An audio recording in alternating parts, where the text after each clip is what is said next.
कहते हैं नए साल की शुरुआत अच्छी हो तो पूरा साल अच्छा बीतता है।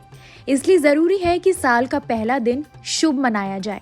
हिंदू धर्म में हर शुभ मौकों पर उपहार देने और लेने का चलन है और साल का पहला दिन तो वो खास मौका है जब आप अपनों को उपहार देकर उनका पूरा साल शुभ बना सकते हैं।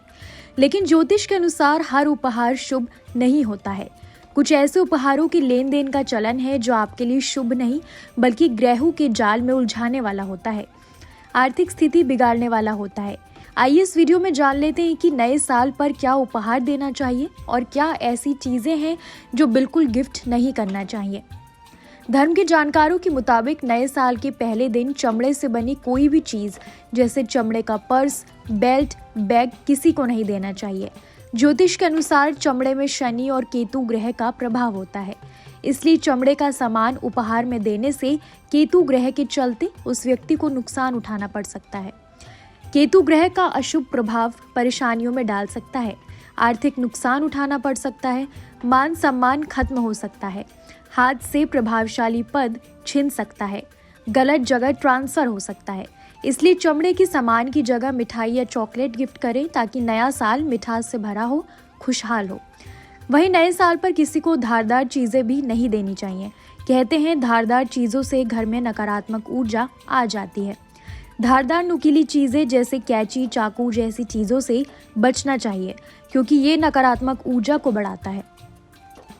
नए साल पर किसी को काले कपड़े भी नहीं देने चाहिए। दरअसल काले कपड़ों को अशुभता का प्रतीक माना जाता है। वैसे अलग अलग तरह के कपड़ों पर अलग अलग ग्रहों का प्रभाव होता है। जैसे कमर से ऊपर वाले कपड़े पर केतु का प्रभाव होता है, जबकि कमर के नीचे राहु ग्रह का प्रभाव होता है। कट और सिलाई वाले कपड़ों पर नकारात्मक ऊर्जा होती है, जिसे पहनने पर व्यक्ति पर बुरा असर होता है। इसलिए बिना सिले कपड़े देना प्रभावकारी होता है। चेक वाली शर्ट या ड्रेस कभी गिफ्ट नहीं करना चाहिए क्योंकि तरह तरह की डिजाइन पर केतु ग्रह का प्रभाव होता है और केतु का प्रभाव हमेशा अशुभ ही होता है। खादी के कपड़े आप तोहफे में दे सकते हैं क्योंकि खादी पर सूर्य ग्रह का प्रभाव होता है। खादी का कपड़ा देने से व्यक्ति का सूर्य मजबूत होता है, यश और कीर्ति बढ़ती है। इसके अलावा रेशम के कपड़े को भी गिफ्ट के लिए शुभ माना गया है क्योंकि इन कपड़ों पर चंद्रमा और शुक्र का प्रभाव होता है, इसलिए इसका गिफ्ट लेना और देना दोनों शुभ फल देता है। रेडीमेड कपड़ों को कटिंग और सिलाई के चलते अशुभ माना गया है, लेकिन इसे शुभ बनाया जा सकता है। इस्तेमाल करने से पहले अगर इन कपड़ों को आप साफ करके आयरन करवा लेते हैं और भगवान को समर्पित करते हैं तो कोई नुकसान नहीं होगा। फिर आप आराम से दोष रहित कर उसका इस्तेमाल कर सकते हैं।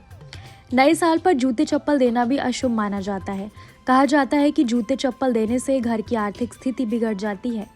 इसके अलावा गहरे रंग के धारी या चेक वाले कंबल किसी को तोहफे में ना दें। इसे शनि मंदिर में दान कर सकते हैं या फिर किसी बुजुर्ग को दे सकते हैं। कंबल पर केतु ग्रह का आधिपत्य है, इसलिए इसे अपनों को तोहफे में ना दें। सजावटी फूल से जिंदगी नीरस हो जाती है, इसलिए इस तोहफे से भी बचें।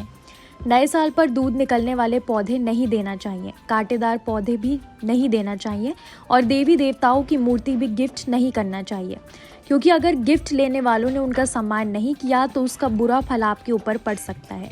नए साल में अगर आप इत्र या परफ्यूम किसी को गिफ्ट करना चाहते हैं तो कर सकते हैं क्योंकि विलासिता की सभी वस्तुओं पर शुक्र ग्रह का प्रभाव होता है।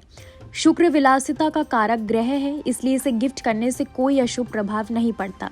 लेकिन चंदन से बने इत्र को सोच समझकर गिफ्ट करें क्योंकि इस पर शुक्र ग्रह के प्रभाव होने के साथ साथ राहु ग्रह का प्रभाव भी होता है। इसमें राहु का प्रभाव होता है, इसलिए परेशानियां बढ़ा सकता है। इसलिए चंदन का परफ्यूम खरीद कर ही प्रयोग करें। अगर गिफ्ट में कोई दे तो उसे धर्म स्थान में दान कर दें क्योंकि राहु का बुरा असर आपको परेशान कर सकता है, आपकी सेहत बिगाड़ सकता है। ज्योतिष के अनुसार अगर आप चाहें तो उपहार में सामान की जगह पैसे भी दे सकते हैं। हिंदू धर्म में द्रव्य दक्षिणा को शुभ माना जाता है। इसके अलावा साल को अगर मिठास से परिपूर्ण बनाना है तो मिठाई या चॉकलेट भी उपहार में दे सकते हैं क्योंकि सभी मीठी चीज़ों पर गुरु ग्रह का प्रभाव होता है जो जीवन में तरक्की देता है। सूखे मेवे पर सूर्य ग्रह का प्रभाव होता है जो अति शुभ होता है, इसलिए ये उपहार भी आने वाले नए साल को शुभ बना सकते हैं। कैसी लगी आपको हमारी ये जानकारी, हमें कमेंट बॉक्स में ज़रूर बताएं। बाकी धर्म कर्म से जुड़ी तमाम जानकारियों के लिए सब्सक्राइब कीजिए हमारा डिजिटल चैनल और देखते रहिए न्यूज़ नेशन स्तुति।